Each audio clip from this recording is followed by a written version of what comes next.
So I'm a big fan of Mark Bone on YouTube, and he has no idea that I exist. But I just joined his Art of Documentary course and community, and one of the things that they do that I think is really awesome is what is called the one-day doc challenge. Basically, you get 1 day to shoot all your footage for a mini documentary and a couple of weeks to edit it. By the end, you have a 2 to 8 minute finished documentary. The point is to get to work, create portfolio pieces, knock the rest off, and get something actually made.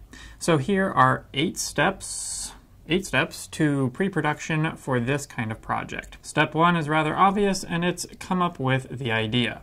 Now this I have found is the big stumbling block for a lot of filmmakers, including myself, and something that keeps most of us from embarking on this kind of project to begin with. But by thinking you don't have a good idea to make into a mini documentary, we are keeping ourselves from producing great films and being successful.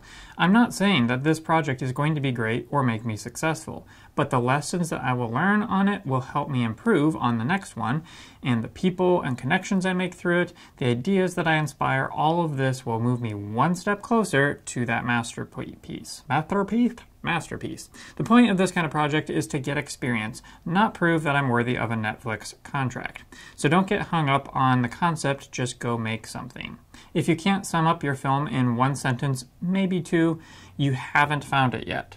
When I heard about this one-day doc challenge, I immediately thought of a woodworking shop across the river in Kentucky that I'd walked past a year ago and was really intrigued by. My grandfather was a wood carver, and I love talking to artists who work in older disciplines. Step number 2 is to try to have some sort of introductory meeting, ideally in person, but at least virtually with the subject before you show up to film. Now, this allows you both to get to know each other a little bit more and become a familiar face so that when you show up with a camera, they aren't intimidated or sterile. Which brings us to step 3. Do as much research as possible on the people you are interviewing, the ideologies, history, values, etc. of the subject matter. I know you will only have 2 to 8 minutes in one simple concept, but doing lots and lots of research will help you in a couple of ways, which I'll explain in a little bit. I came home and immediately listened to every podcast Chris had been interviewed on, took notes on the things he said or the questions I might want to ask him, and also found a couple of chapters from the book he'd written available online, and also went ahead to place holds at my library of a couple of books either he'd written or referenced in his interviews. Suddenly, the entire story and direction of my documentary was heading in a completely different direction. This was one of the benefits of doing lots and lots of research. I found a totally different story concept I never would have otherwise, and it was far more interesting. Based off of Chris's own personal experience and the subject matter of his book, I shifted to doing a piece on the original concepts of anarchism and minimalism applied to woodworking, basically sharing that spending money on tools doesn't make you a better craftsman.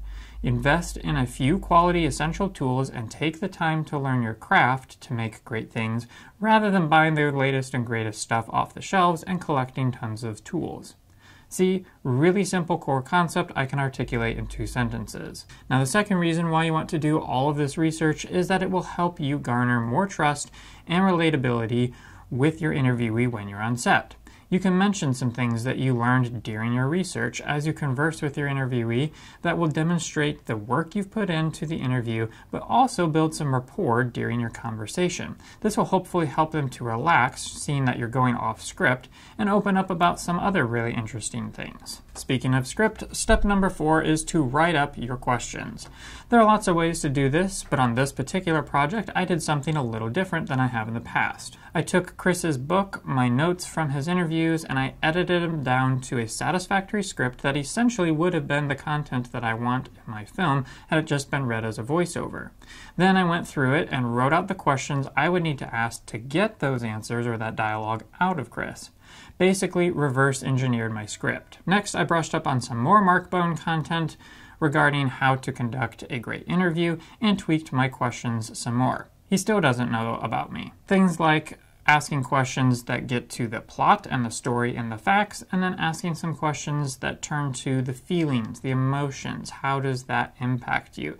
Having a good balance between the two is going to capture the structure and the skeleton of the story, but also add some heart, some flesh in there. Now that you have the questions Memorize them. That's right. Step number 5 is to memorize your questions. If you really want your interviewee to appear relaxed on camera and to open up to you in their answers, you have to conduct the interview in a natural conversational way.